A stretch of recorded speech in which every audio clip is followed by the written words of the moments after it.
Welcome back to the Global Realignment Podcast, where we will be discussing our nation's national security and geopolitical affairs. It's great to be with you. Big show today. We're going to be discussing that acrimonious Oval Office meeting between Trump and Zelensky that took place yesterday.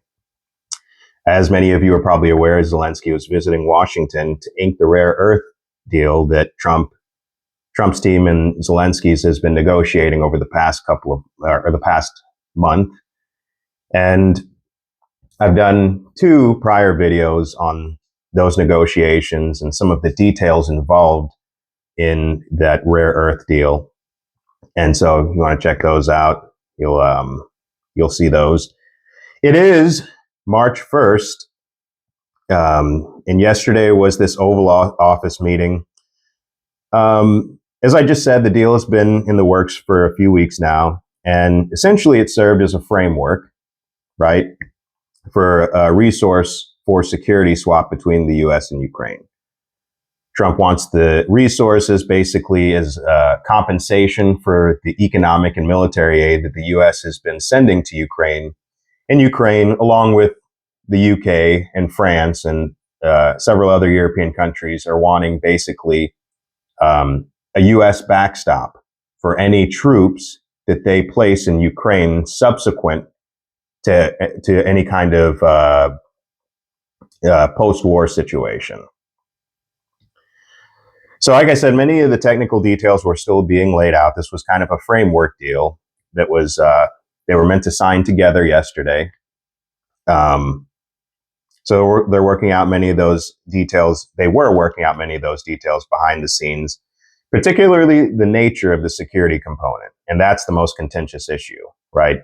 I mean, like I just said, your European powers want to put troops in Ukraine, or what some are calling peacekeepers, on any, demilitarized zone that's created subsequent or post-war. And they want the U.S. as a backstop to any kind of arrangement like that.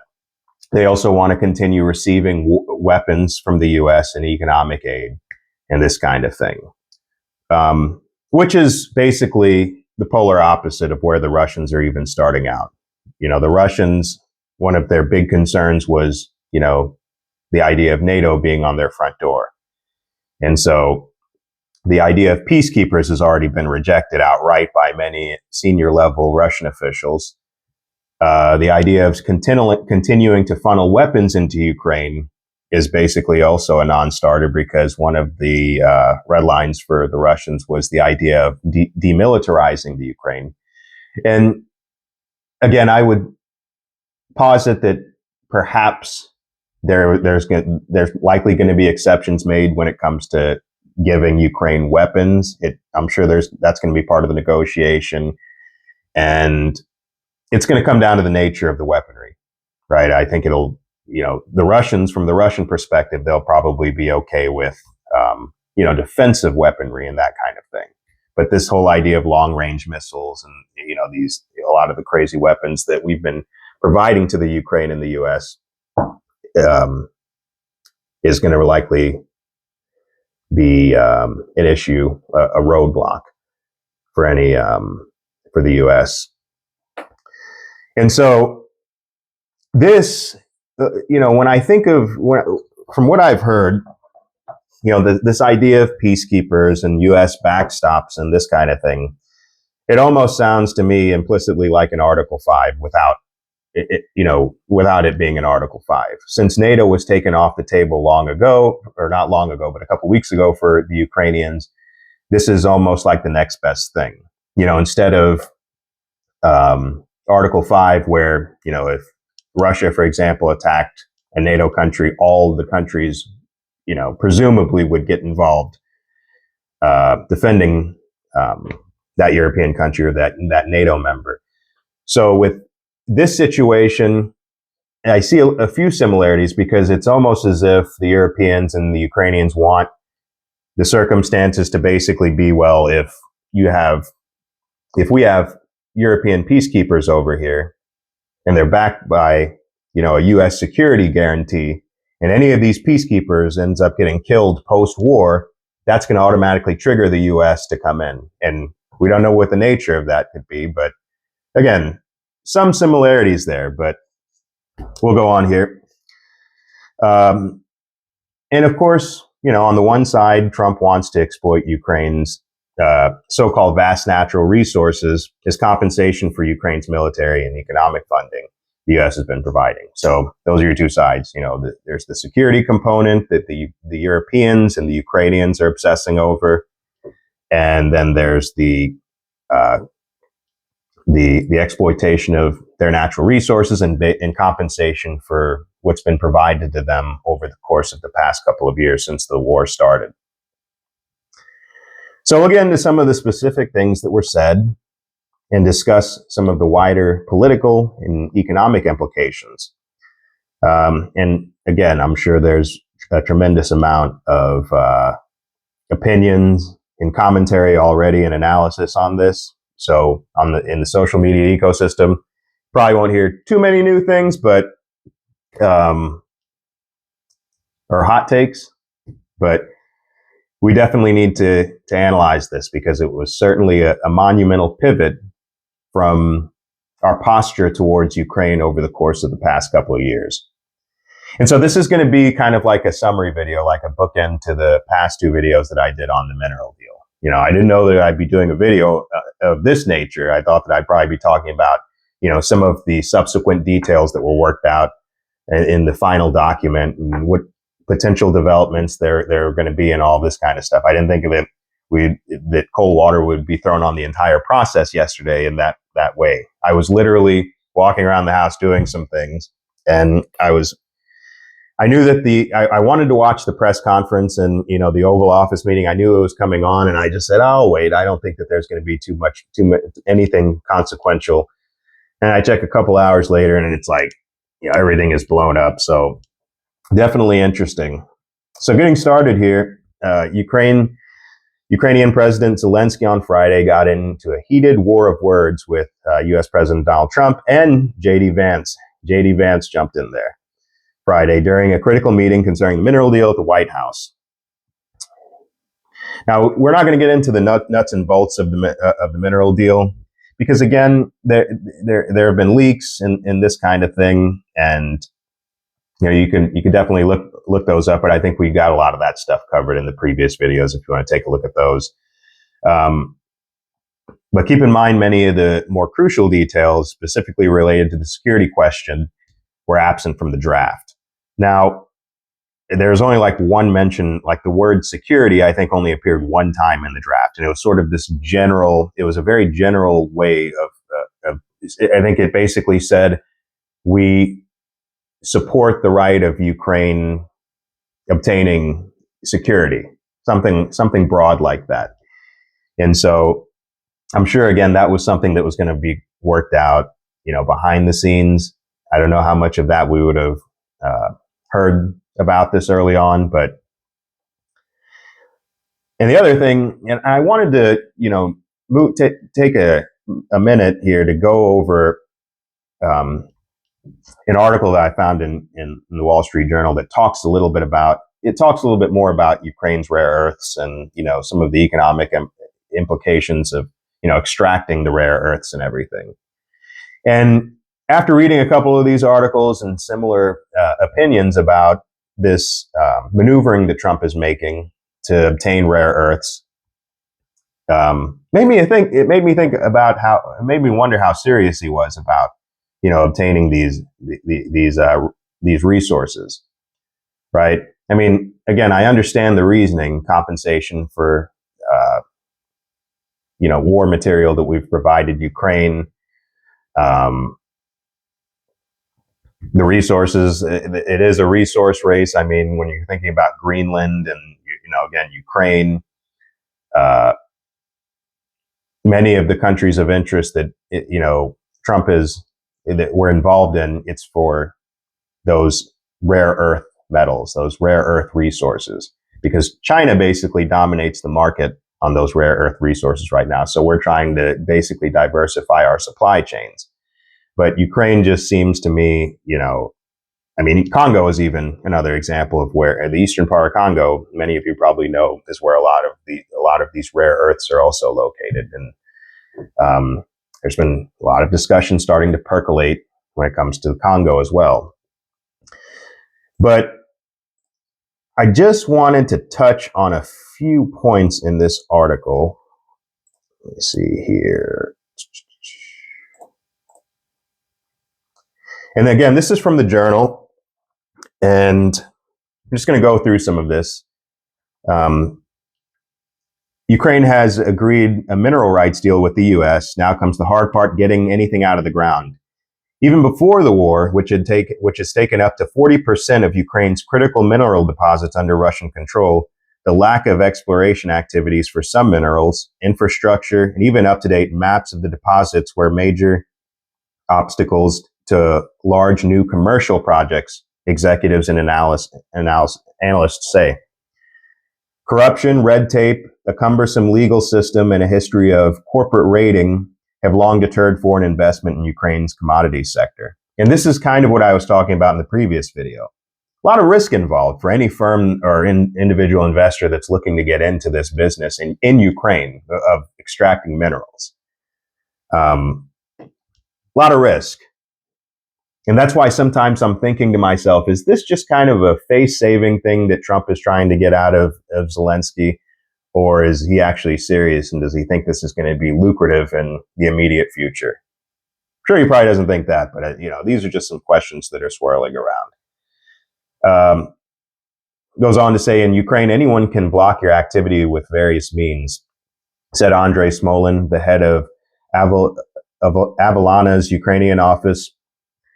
He said judicial corruption, which analysts say is especially prevalent in the lower courts, meant the case was drawn out and that Avalana incurred losses from not producing during the time that they were, because this is a company that basically was also looking to exploit some of Ukraine's natural resources at one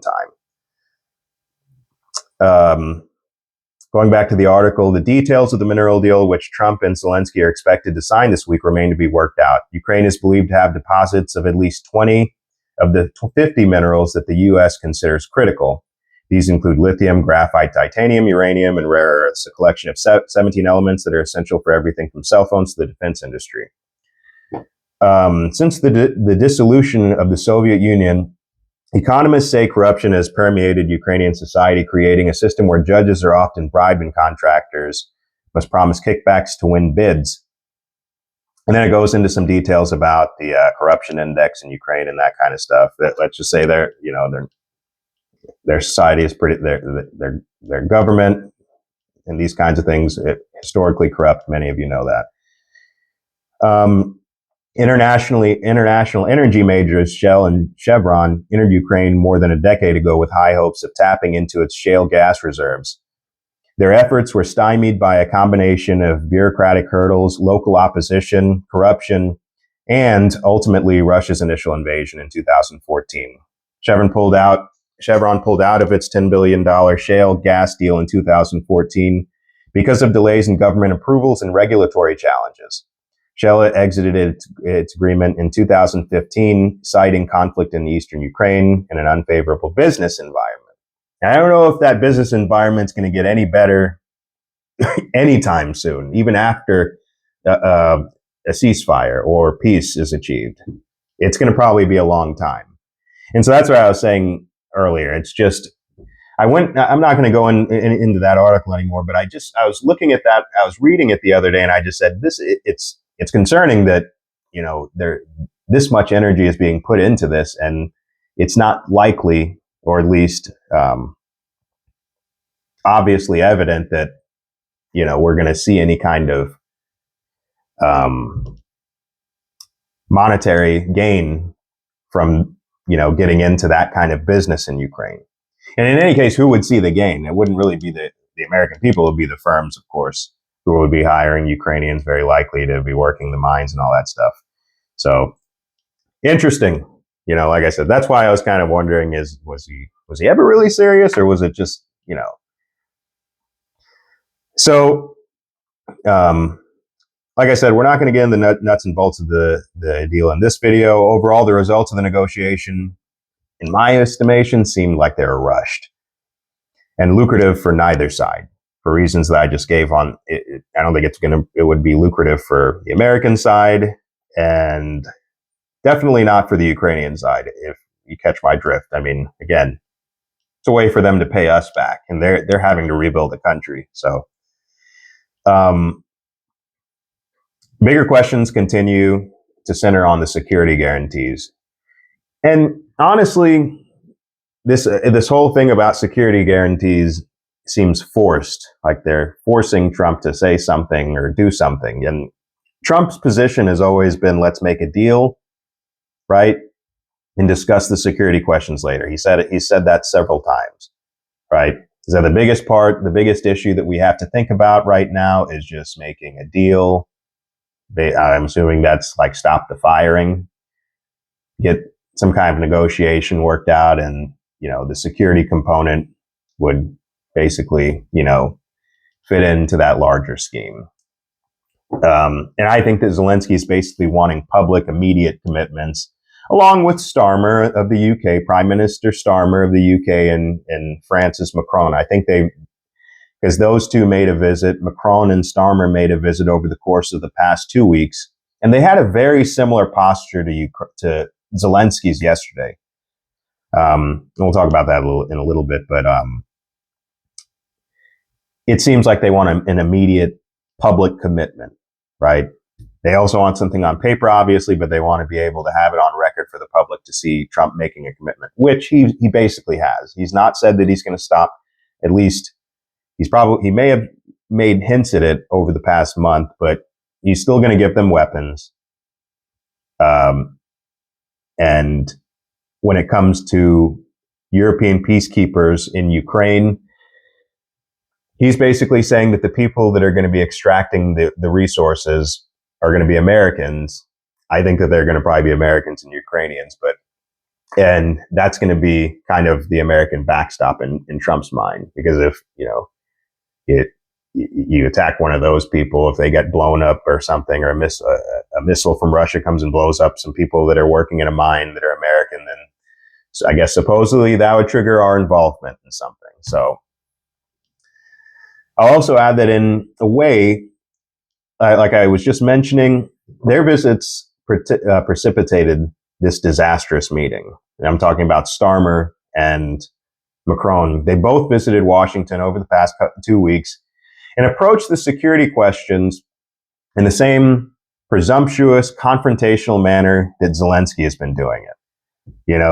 Zelensky just had the courage to take this disrespectful, condescending attitude to its logical conclusion, which is basically, the confrontation that you saw yesterday, just, calling Trump out, and talking over and being, and we'll get into all that later.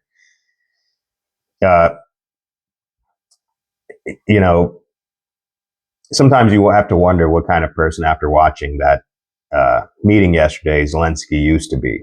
I remember seeing clips of him clean shaven with, a suit, hugging and kissing Ukrainians. I guess this was probably when he just got elected president over there. But he certainly has his issues even before then. But, we'll be getting into a few of those. But he has been largely a product of of neocon adventurism, exhibited by the likes of John Bolton, Victoria Nuland, John McCain, and all the schizophrenic Reagan-era Cold Warriors flinching at the prospect of some kind of, at Bolsheviks around the corner and Russian communists and stuff like that. It's these kinds of people that have shaped the paranoia that we see with Zelensky whenever we hear him speak, right? So going back to the security commitments, obviously, this means that we're going to continue to bankroll and arm the Europeans and the Ukrainians indefinitely when it comes to any kind of security arrangement, right? This is what they want. This is what many in the American establishment want, the right wing and the left wing. I mean, that's just kind of a given. And you got to keep in mind, like I just said, Trump has always said that he was going to do this, right? Both in the context of the resource agreement and generally. He said repeatedly that he'd continue to arm Ukraine.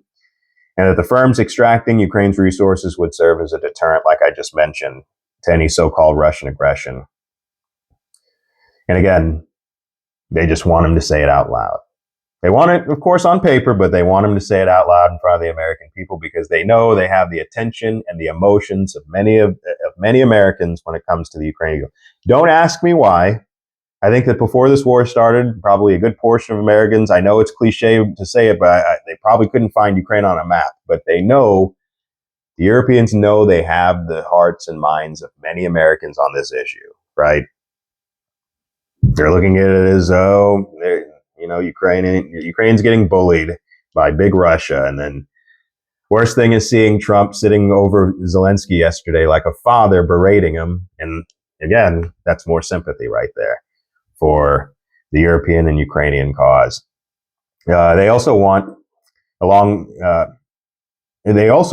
with some uninformed, very uninformed and myopic Americans, Trump to trash Putin. Again, this is part of this stuff we're going to get into a little bit later with the exchange, but a lot of people in this country and obviously in Europe, they just want to see Trump, call Putin an asshole or something. I don't know what they want, but it seems like anything that the guy says, like you're listening to the meeting yesterday and Trump says, look, I'm not on either side, right? I just want the killing to stop. And you will read on the news, mainstream, commentary and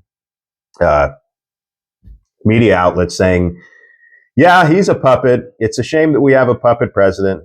Again, I've said it in other videos before, the same crap that we heard in 2015-16 when they instigated the Russiagate hoax. So that's what many Americans want, thereby ensuring peace is never achieved. And we are in another forever war, right? It seems like many people are okay if it's not the Middle East, but and it's a forever war that doesn't serve any national security interests. Over the past couple of years, I have read commentary after commentary from military experts, old people who've worked in the State Department and other organs of our bureaucracy talking about this, trying and straining to come up with a reason for us to be over there. Oh, it's going to send a sign to China when it comes to Taiwan, or he's not going to stop in Ukraine. Even though we hear from those same people every day that, Russia has like a piece of shit army or something, they'll still say that somehow they're going to, again, I've said this before, they're going to make it all the way to, I guess, Paris with their military. This is the stuff they want us to believe, right? And so we're going to get into some of these, some of the exchanges. And we're going to start out with the one that basically set it off. It was from a reporter. I guess he was from Poland. And a reporter says Poland was under Russian control for decades after the Second World War. When I was a kid, I looked at the United States not only as a most powerful country, richest country in the world, and the country that has great music, great movies, great muscle cars, but also as a force for good. And now I'm talking with my friends in Poland, and they're worried that you align yourself too much with Putin. What's your message for them? And this is just classic stuff, you know what I mean? It's classic, And some thoughts on that is, and you hear it all the time from foreign nationals. I've always found it distasteful and manipulative when they say stuff like this, right? Oh, I've always admired your this, your that, and the other about your great country. And it almost seems like they're saying, hey, you have a great nation. Now you owe it to us and to our native country to be as charitable as we tell you to be. Because you have all this greatness, you guys need to stand up for us, and you guys need to do something for us and do something for democracy that you guys have built. Do it over here. I mean, just think to myself, it is distasteful. I think it's slightly condescending and insulting to many Americans. I know many Americans don't care, and they don't look at it as maybe sensationally as I do, but that's the impression I get from this reporter right now. It's like, hey, we lived under Soviet rule for a long time. And, what are you doing now talking to this guy? This is like Lenin 2.0. Why are you talking to him? And I'm thinking, brother, like at some point you got to move forward and recognize it's not like 1945 anymore. It's like we're past it. And this is typical of the EU nations, specifically Eastern Europe. It seems like I just said they'll never move past the Cold War or World War II. They're going to always keep ratcheting that up over and over again. And then you'll have people coming in. A lot of Americans say the same thing. They'll say, well, you know, in order to understand the present, you have to look back at history, which is true. They're always saying, you know, history repeats itself. I'm like, yeah, but, you know, there's a lot of pigeonholing going on. And everybody is referencing Hitler and the Cold War and the Soviet Union. And it's like 2025. So, you know, why would they get rid of these narratives? Why would they forget about these narratives, right? Why would they leave those narratives in the past, right? And you think about Eastern Europe and all the NGOs that have operated over there.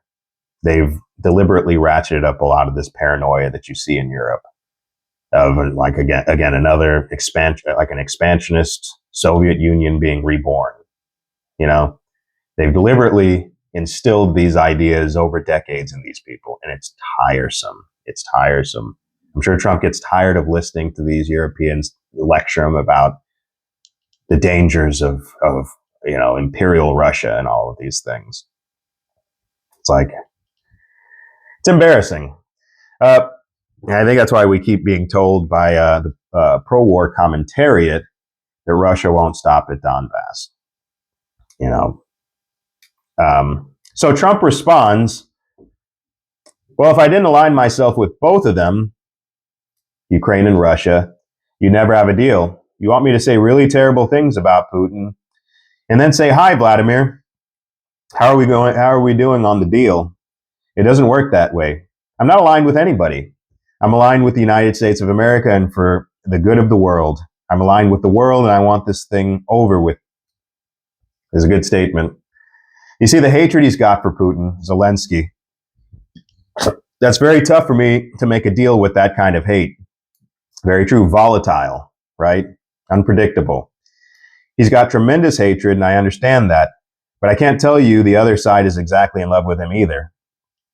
And they don't make that hatred as evident on the Russian side. It's like, you know, there's a lot of emotions when you look at Zelensky. When you look at his mannerisms and you look at a lot of his body language, I'm not getting into there's going to be enough people doing the body language videos and all that stuff. So, but when you examine those things closely, you just recognize how nervous and anxious Zelensky gets when Trump even mentions Putin's name.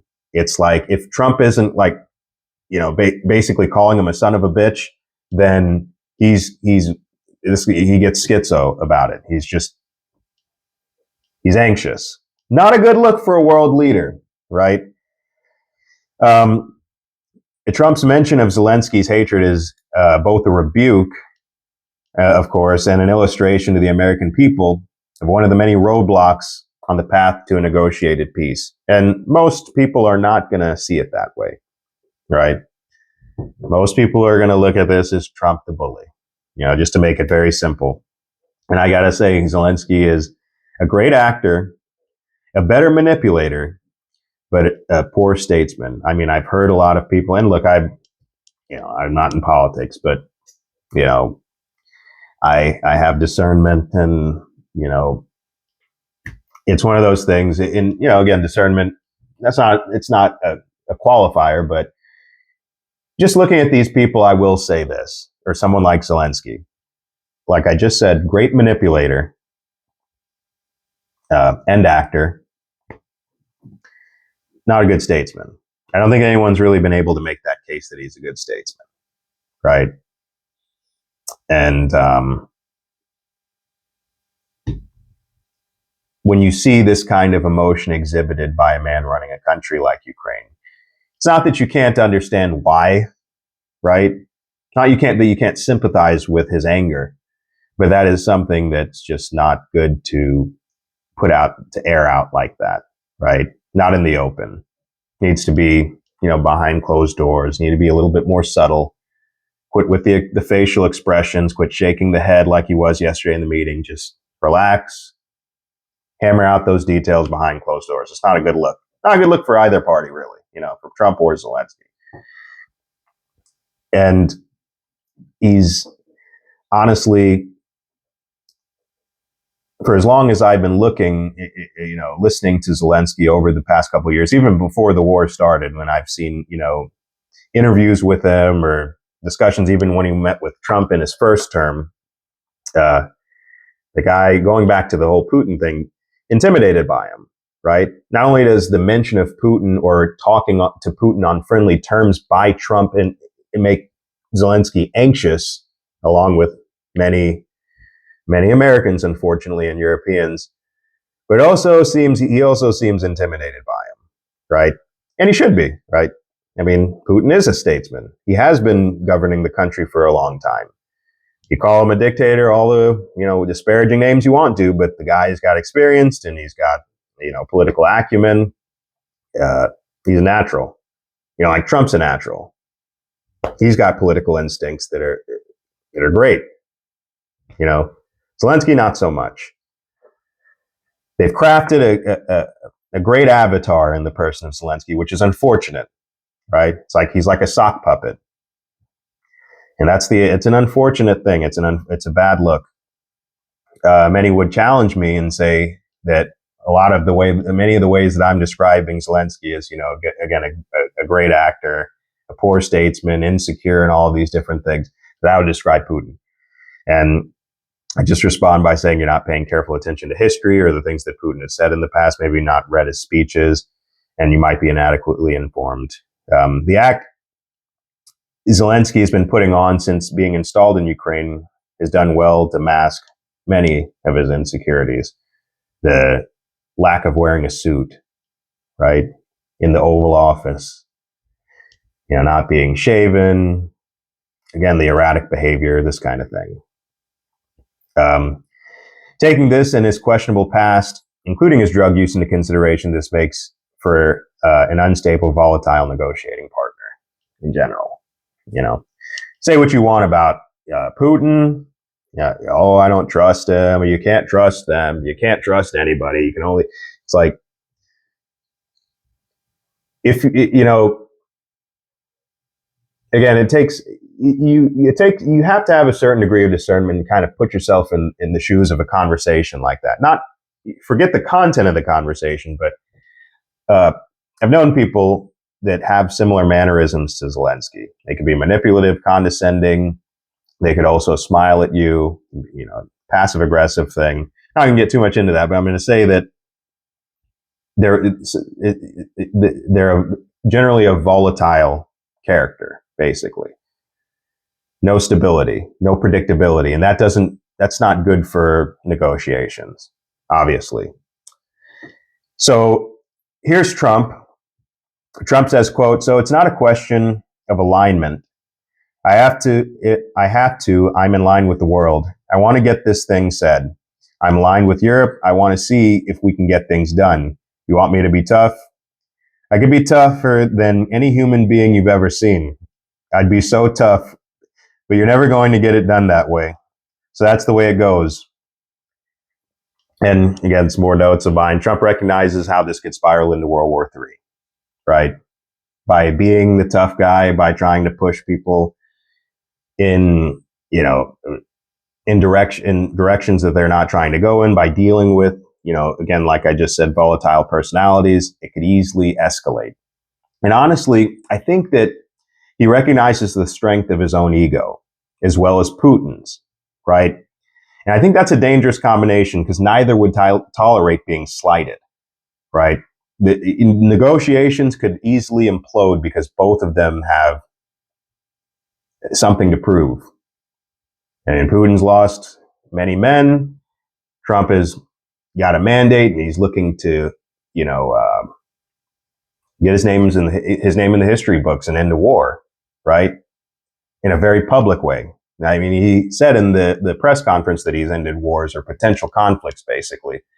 But this would be a huge deal if he was able to ink a peace agreement between Ukraine and Russia.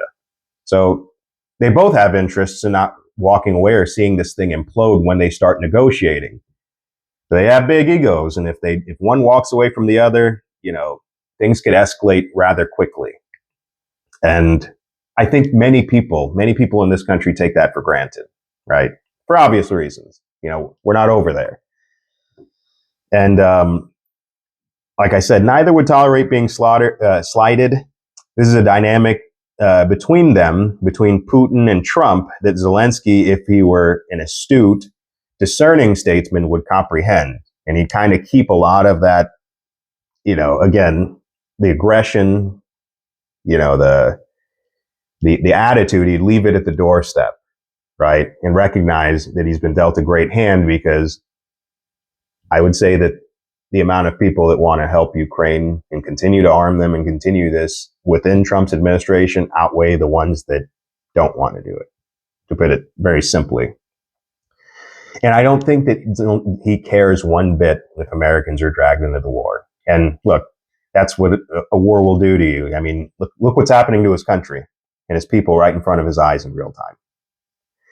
So you can't imagine that he would care about Americans. I'm not excusing it, but I can see where he would be coming from and why he has this cavalier attitude of this way about him, where he likes to mention that we're going to be fighting this war in the future if we don't give him everything that he needs, that Americans will be doing it. And Vance jumps in, because I will respond to this. So look, for 4 years, the United States of America, we had a president who stood up the press conferences and talked tough about Vladimir Putin, and then Putin invaded Ukraine and destroyed a significant chunk of the country. The path to peace, and it wasn't just Biden, right? The Russophobic mentality is part and parcel of the neocons, right? It's been like that. This distrust, you can't trust any of the Russians. You can't blah blah blah blah. We've heard so much of it. Vance goes on, the path to peace and the path to prosperity is maybe engaging in diplomacy. We tried the pathway of Joe Biden, of thumping our chest and pretending that the president of the United States' words mattered more than the president of the United States' actions. What makes America a good country is America engaging in diplomacy. That's what President Trump is doing. Yeah, great points, succinctly made. Very rarely do I commend Vance. I've got my issues with him. I have had my issues with Trump, but the way they handled this overall definitely made me proud. And trying diplomacy is the right way to put it. As mentioned earlier, too many Americans are still, and this is an issue, they're still quoting Teddy Roosevelt. They're speak soft, carry a big stick. A lot of Americans just want Trump to use a big stick when it comes to Russia. Or Ronald Reagan, peace through strength. It's just coding basically for endless military engagement. It's saying basically, if you want to, sit at a table and talk and negotiate, you're weak, you're a dove. We got to deal forcefully with these people, right? It's like with Saddam. And then 20 years down the road, you're going to have everybody saying that was a mistake. That war was a mistake. We shouldn't have done that. Right. So it's this mentality, it's sad that we just push the idea of diplomacy to the side, and we're called naive because we believe in people sitting at the table and talking. And it shouldn't be surprising that sitting at the table and talking isn't something that is Americans we agree with. It shouldn't be surprising, because look at how our political discourse oftentimes goes, right? People like to exercise their strength and all that stuff in conversations, and try to dominate one another. Like a dialogue where two people are talking, disagreeing, whatever it might be, and getting up and maybe still being friends and still being acquaintances and all this stuff. It's like a foreign concept these days.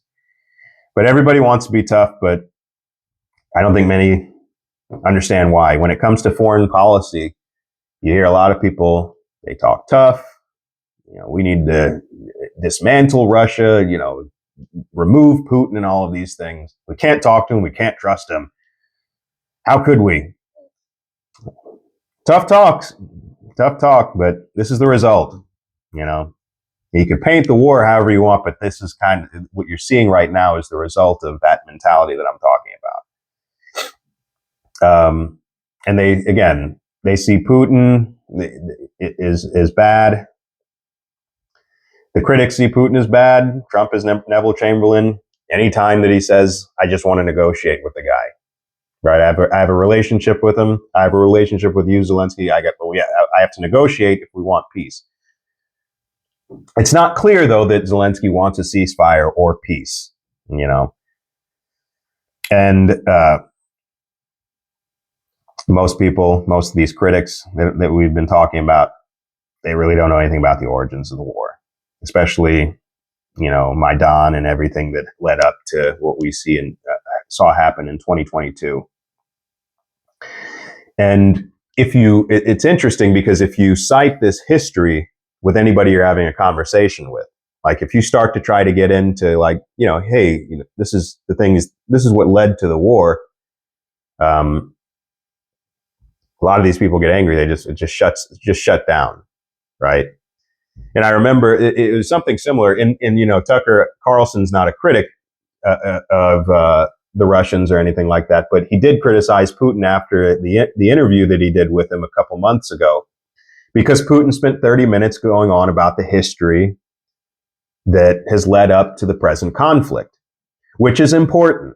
But it's like this anger that Americans get when someone just says, "Look, I know that you have this sort of this very jaded perspective of Russians and Russia and Putin and anything like that, but I just want to give you some history about what potentially could have led to this conflict that we're seeing right now." And he's like, "Oh hell no, I don't want to hear that. No.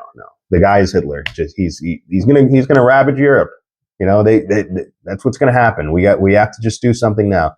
That's the mentality of many of these critics, many of these people that shun or are critical of the way of negotiating. And Zelensky responds, "Can I ask you, Vance?" Sure, yeah. Zelensky says, Putin occupied parts of Ukraine, part of East.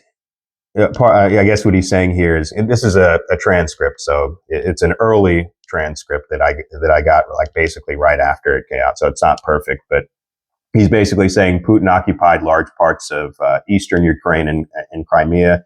So he occupied in 2014. So during a lot of years. So I'm not speaking about just President Obama, then Trump, then Obama, now President Trump. God bless, now President Trump will stop him. But during 2015, nobody stopped him. He just occupied and he killed people. And Zelensky is talking about the civil war that ignited after the Maidan coup in 2014. And what he's implying here is that Trump, he's basically saying, well, you were in office, because you have to understand that Trump keeps going back to Biden and blaming Biden for what's happened in Ukraine since 2022. And in a way, Zelensky's defending Biden and saying, well, look, you're saying Biden didn't do anything. You didn't do anything either. It started in 2015. And that's when you started your run. So he's basically saying Obama didn't do anything. You didn't do anything. Biden didn't do anything. And it's like Trump was providing you with javelins to blow up tanks from the rebels in Donbass. Right? He was the one that started providing the lethal aid. I'm not going to stop mentioning that because that is one of the issues that has led to what we see happening right now. And Trump brags about it. We talked about that in my previous video. Zelensky continues, yes, but during 2014 till 2022, the situation, the same that people have been dying on the contact line. Nobody stopped him. You know that we have conversations with him, a lot of conversations, many bilateral conversations, and we signed with him. And he's talking about the various ceasefires between 2014 and 2022. I'm assuming he's particularly about to talk about Minsk II in 2019. In 2019, I signed it. I signed with him the deal. I signed with him, Macron, Merkel. We signed the ceasefire. all of them told me that he will never go. We signed him, gas contract, yes, but after that, he broke the ceasefire, he killed our people and didn't exchange prisoners. We signed the exchange of prisoners, but he didn't. What kind of diplomacy, JD, are you speaking about? What do you mean? And like I said, he's talking about the Minsk II agreement. He's also mischaracterizing them. The Germans never intended for that to implement the particulars of Minsk II. And I'm not going to get into the history of the Minsk process, those two agreements, but Alexander Mercurius over at the Duran does a great breakdown. He did one like last week. I was trying to remember the dates here. I think it was anywhere between the 17th and 21st. He does a daily show, but he does a great breakdown if you want to understand the process and the betrayals of the Minsk process that Zelensky is talking about. And Vance continues, and also I was going to say he conveniently left out Istanbul, right? The agreement that he signed himself until his British handlers came and torpedoed it right after the war started in 2022. I think it was like March or April. We've discussed that before. But Vance continues, I'm talking about the kind of diplomacy that's going to end the destruction of your country, Mr. President. I think it's disrespectful for you to come to the Oval Office to try to litigate this in front of the American media. Right now, you guys are going around and forcing conscripts to the front line because you have manpower problems. You should be thanking the president for trying to bring it into this. And there have been manpower issues over the past couple of years. And it is disturbing. I know what JD is talking about. I've seen some of those videos where, I saw one recently where a civilian was just riding a bike in one of the western cities in Ukraine. And you have like these two men in uniform, military men, and they knock him off when he's coming up to them, and they're just kind of pretending like they're loitering, and they knock him off the bike, and they have a van pull up right there and put him in there. It is disturbing, and it's sad. It's horrible.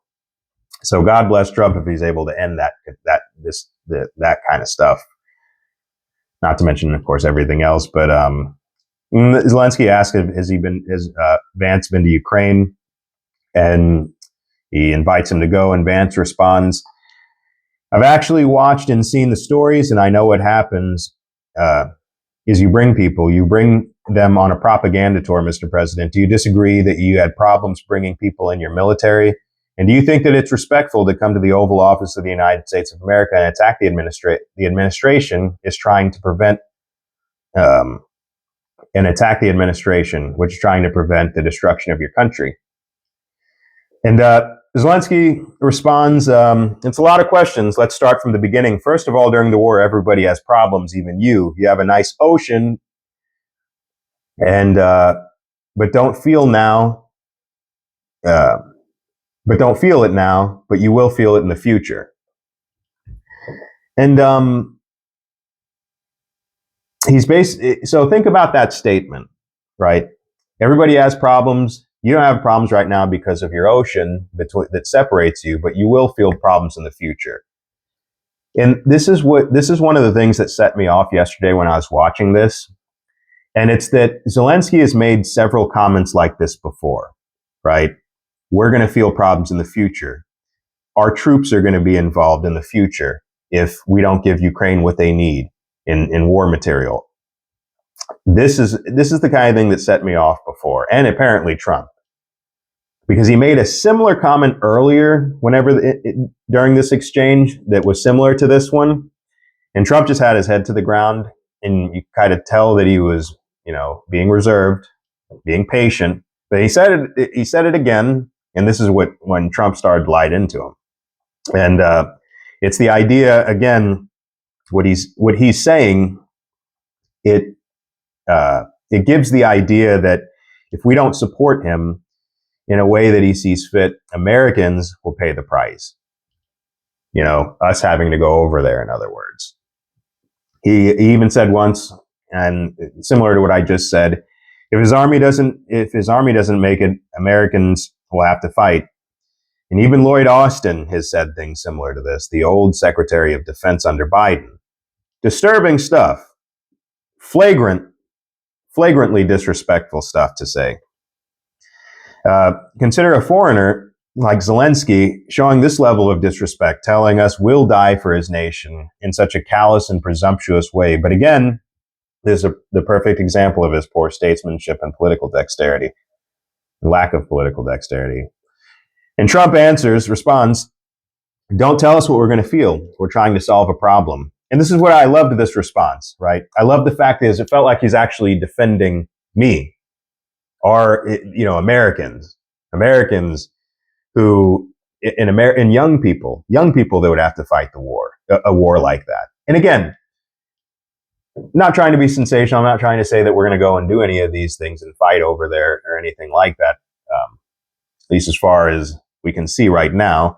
But it's just the very idea. It's ridiculous. It's an insulting statement to make. But, Trump goes on, he says, don't tell us what we're going to feel. We're trying to solve a problem. Don't tell us what we're going to feel, because you're in no position to dictate that exactly. You're in no position to dictate what we're going to feel. We're going to feel very good. He continues, you're right now not in a very good position. You've allowed to be in a very bad position, and it happens to be, and the rest was unintelligible, but he goes on, you're gambling with World War III, and what you're doing is very disrespectful to the country. This country that's backed you far more than a lot of people say they should. That's correct.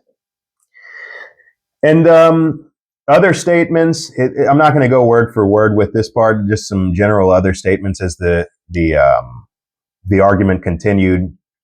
They said that they brought up the fact that Zelensky was running low on troops. And we mentioned that earlier, that he's not thankful. He's not thankful enough. He hasn't, Vance asked him, have you said thank you?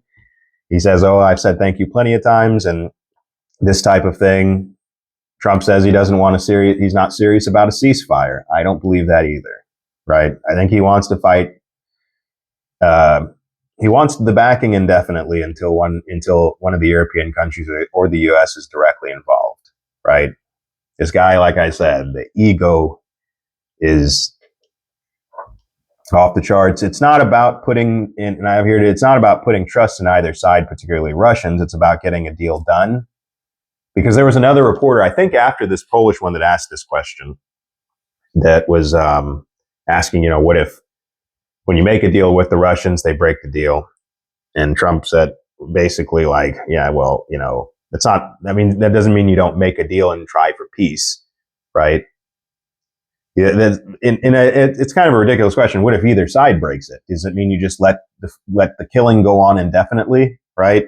And the truth is that taking a risk, negotiating, right, taking a risk with diplomacy, even if one day of peace is yielded out of that, is better than continuing to watch bodies pile up, right? And so Zelensky ends up departing the White House following the argument in a planned signing ceremony. We mentioned they were supposed to have the signing ceremony after their lunch. And the press conference that was supposed to follow their lunch was canceled, assuming it was going to be a working lunch. The press conference was canceled. The lunch was canceled. Trump allegedly kicked them out, kicked out Zelensky. And he gave the food. It was really nice. He gave the food to the press that they were going to have at the lunch. I guess they put it out in the hallways, and the press was able to eat it. And so that was nice. Let's see. So he dismissed him. They made an appearance on Fox. I didn't watch it, right? I didn't really want to listen to him anymore. And I also heard Lindsey Graham bitching about this meeting. And he was basically taking Trump's side and, calling Zelensky's behavior what it was, rude and disrespectful and this kind of thing. But, it's so ironic because he's the one, it's the likes of Graham and the rest of the neocon that fed this insufferable ego that Zelensky has right now over the years. And he's one of the many personalities that's created this, this disrespectful I don't even know what to call him. He's the one that's facilitated this behavior, though, from Zelensky. He's one of the types. And so, what does all this say about the mineral deal and the future of negotiations? And honestly, I think the deal will eventually be signed. I think they're going to start back talks about this. I don't know how the reconciliation is going to look. Nobody knows that, but I think that it'll eventually be signed. I'd wager that these sorts of contentious exchanges that took place in the Oval Office today probably take place often with all sorts of leaders, world leaders, and I would say especially Ukraine all the time. I think that these kinds of exchanges probably happen all the time behind closed doors, just not in this public way. Probably, and I would say again, specifically with a country like Ukraine, and I would say Israel as well. And I say, it would be nice if Trump had this kind of mentality, right? The sort of aggressive, setting you in your place type of mentality. It would be nice if he had that same way of approaching Israel's Bibi and Netanyahu. And so it's possible that Zelensky will remain intransigent, but he's obviously got too much on the line. He's going to have to humble himself and not play tough guy right now. If he truly loves his countrymen and wants this thing to stop, which again, I'm skeptical that he does, especially with growing calls for him to be deposed as president. Don't buy the approval polls that they're conducting right now in Ukraine that, the neocons and pro-war crowd are trying to get you to believe, like, oh, Zelensky's approval rating is through the roof, and I've seen it. I've seen the responses. Like, you can't believe that. We have enough problems with our own polling in this country. Don't believe polls that are coming out of Ukraine saying that Zelensky's support is through the roof and all of these different things. So Zelensky might be waiting in the wings. If you don't know, Zelensky was a general that Zelensky had removed. I think it was like a year and a half ago, and he became the ambassador over in Great Britain. Little irony there. Great Britain is one of these countries that we talked about earlier that are extraordinarily concerned about security guarantees, and I don't know that they would probably mind seeing Zelensky go as president. I don't, and again, I'm just speculating. I mean, Zelensky, I don't know if he's, yeah, I think that's what a lot of people are assuming that are studying some of this stuff, but I don't know. But like I said, I don't know that Britain would mind seeing him go. But the outpouring of support for Zelensky from the European countries, we stand with you, stay strong, all these things, and that was tremendous yesterday after this happened. And maybe they ought to go all in on Ukraine on their own then. He can go back over there and they could take care of him. Maybe that should be how it is. It's not going to be like that, but it's an idea. This theater that we saw yesterday may also have been a way to throw the Russians off balance. It may not have been like, completely a staged type of thing, but it, you never know. You never know what. I wouldn't go as far as to say that it was staged, but perhaps some form of disagreement was meant to be public. And, that could potentially throw the Russians off balance for when they're having future conversations and make them think that they're probably holding a stronger hand than they really are, right, in any future negotiations or just preliminary talks like they're having right now. Russia has said little thus far. I'm talking about their state officials have said very little. That's probably changed since I haven't really looked at the news too much today, but it's probably changed since yesterday. I did see one response from their deputy chairman of the Russian Security Council, Mr. Medvedev, and he's a funny guy and he's interesting it's interesting reading him. He's vulgar, but he makes accurate points. And he said Trump for the first time told the cocaine clown the truth to his face. The Kiev regime is playing with World War III. And the ungrateful pig got a hard slap from the owners of the pigsty. This is useful, but enough is enough. So there we go. That was Medvedev. And honestly, I think there are probably a lot of people that might have similar sentiments to that because, you know, again, like what did Vance say earlier? You know, you go on these propaganda tours in the country, you guilt trip people, you're demanding weapons. It's not even like the humility is like out the window a long time ago, right? I mentioned earlier that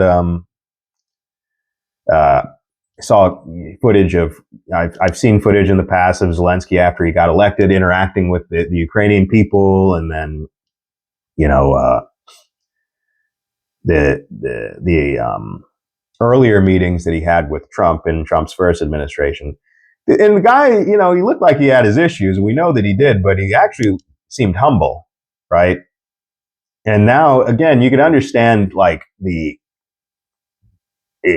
obviously he's his country's at war, so he's stressed and probably a little edgy and schizo, but no humility, right? Just an attribute that just disappeared, it seems, from him. But the idea that Trump will pull out and wash his hands, and this is why, like I said, I'm a little skeptical, and I think this is probably going to be resolved quicker than we think. But the idea that Trump is going to wash his hands of this quagmire that Ukraine is in right now and invests his administration's energies into our country, it's wishful thinking. It's not going to happen, right? There's too many people with an interest over there. And a lot of people within Trump's administration, I would wager, probably feel the same way about that many of the European leaders have voiced over the past 24 hours with all of the support that they've given Zelensky. Many in Trump's administration probably believe Trump was wrong. Many of them probably believe that, you know, hey, we still got to stick with them, all of these things. So it's a huge investment. And it would be nice for us to just pull out. That would be America first. I think I've said it before, but you still have too many stupid Americans that are telling us, that are in places of power, that are telling us like, oh, we can chew gum and walk at the same time. You gotta love it. But so there we have it. That is my analysis of the Oval Office exchange between Trump and Zelensky. Definitely landmark moment, pivotal moment. And we're going to see what the results are going to be of this. We're going to see if, you know, we'll still have our the resources agreement between Trump and Zelensky. Probably within the next week, we'll probably know whether or not that's still going to take place. But like I said, it's a sensational thing. And Trump said as much at the end of the meeting yesterday. He said, oh, this is going to make for good television. And I'm like, you're right. You know, you've got that right, buddy. But we'll see what the outcome is. And we'll be talking again. And we'll definitely be revisiting this issue when we get more information. But I want to say that I appreciate everybody tuning in today. Like and subscribe to the video if you enjoyed it. Leave a comment below. Tell me what you think I could do better. Any hints? Any improvements? Whatever you feel. Let me know what you think. And everyone have a good afternoon.